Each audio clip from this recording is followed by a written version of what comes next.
हरे कृष्णा। इस पवित्र ज्येष्ठ मास की कथा श्रृंखला में आप सबका स्वागत है।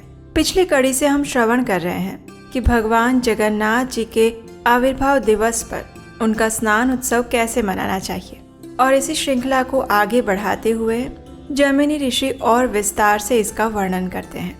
तो चलिए आज की कथा आरंभ करते हैं। ऋषि जैमिनी ने कहा, भगवत विग्रहों का स्तवन और चिंतन तथा स्तुति करने के बाद अपने आप को कृतार्थ मानता हुआ मनुष्य अश्वमेघ यज्ञ के अंग से उत्पन्न हुए उस इंद्रद्युम्न सरोवर के पास जाए।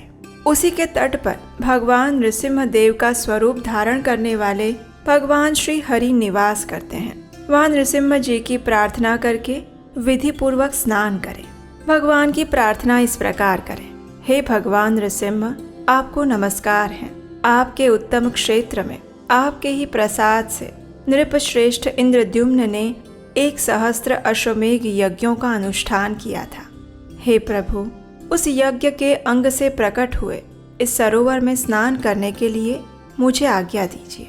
इस प्रकार भगवान की प्रार्थना करने के बाद सरोवर के किनारे जाकर हाथ धोकर आचमन कीजिए, अंजलि बांधें और फिर प्रार्थना करें, हे तीर्थ प्रवर, अश्वमेघ यज्ञ के अंगभूत दान के लिए लाई हुई करोड़ों गौओं के खुर से आपकी भूमि खोदी गई है। उन गौओं के मूत्र, फेन और दान के जल से परिपूर्ण होने के कारण आप सबको पवित्र करने वाले हैं। मैं आपके सर्वतीर्थमय पवित्र जल में स्नान करने के लिए आया हूँ। आप स्नान से मेरे सभी पापों को छुड़ा दीजिए। इस प्रकार प्रार्थना करते हुए स्नान करें। जल के भीतर डुबकी लगाकर 3 बार अघमर्षण मंत्र का जप करें और उसके बाद पुनः तीर्थ की प्रार्थना करें और प्रार्थना करते हुए कहें, अश्वमेघ के अंग से प्रकट हुए सर्व पाप विनाशक हे तीर्थ, आप में स्नान करने से मेरे पाप नष्ट हो जाए।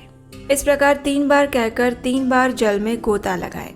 भगवान नृसिंह आकारधारी भगवान विष्णु का स्मरण करें।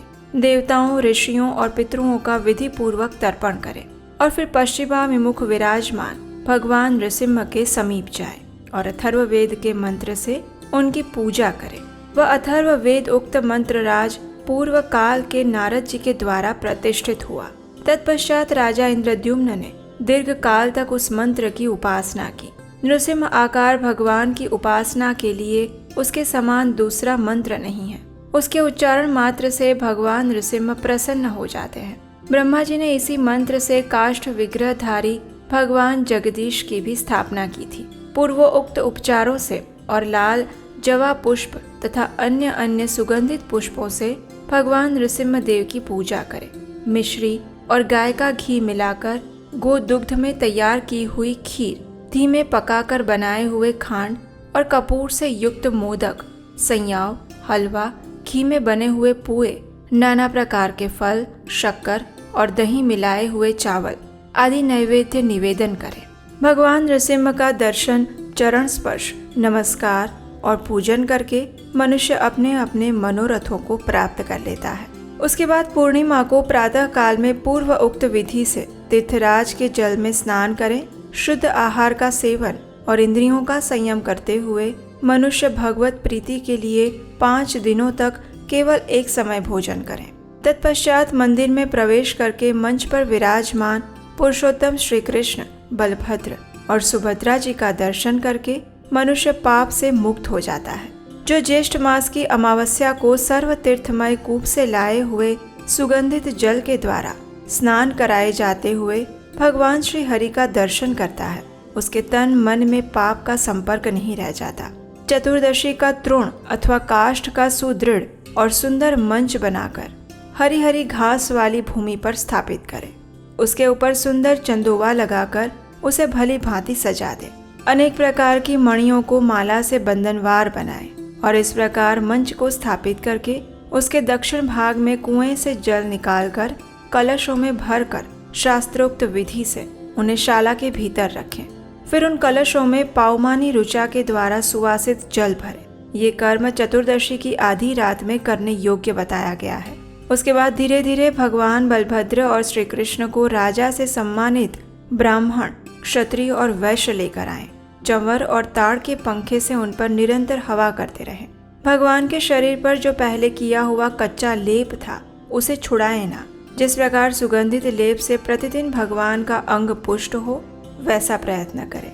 भगवान को ले जाने वाले मनुष्य सावधान और सदाचारी होने चाहिए। उन्हें ले जाकर मंच पर विराजमान करें, फिर शांति पूर्वक अधिवासित कलशों के जल से समुद्र ज्येष्ठा मंत्र के द्वारा भगवत विग्रहों को स्नान करवाएं।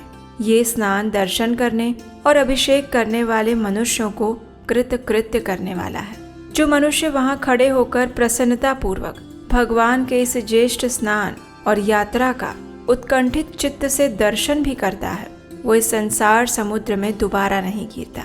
श्री हरि के स्नान का दर्शन करने वाले पुरुषों की जानबूझकर या फिर अनजाने में की हुई अनादि संचित पाप राशि भी तत्काल नष्ट हो जाती है। स्नान दर्शन करने में जो पुण्य बताया गया है, वही मंच पर विराजमान श्री हरि का दर्शन करने से भी प्राप्त होता है। हे ब्राह्मणों, वहाँ एक ही जगन्नाथ जी 3 विग्रहों में स्थित हैं। उनमें से एक एक का भी स्नान दर्शन, भोग और मोक्ष प्रदान करने वाला है। जो भगवान के स्नान के समय जय राम भद्र, जय सुभद्रे, जय कृष्ण, जय जगन्नाथ इस प्रकार प्रसन्नता पूर्वक उच्चारण करता है, वह मोक्ष को प्राप्त कर लेता है। तो ये थी आज की ज्येष्ठ मास की कथा। उसके बाद भगवान जगन्नाथ जी के और उत्सव किस प्रकार होते हैं, इसकी कथा जैमिनी ऋषि आगे सुनाएंगे, और वो हम सुनेंगे हमारी इसी ज्येष्ठ मास कथा श्रृंखला की अगली कड़ी में। उसे सुनने के लिए आपके अपने चैनल उपदेशाष्टकम को सब्सक्राइब कर लीजिए, नोटिफिकेशन ऑन रखिए, और हम आपसे मिलेंगे इसी कथा की अगली कड़ी के साथ कल प्रातःकाल। हरे कृष्ण।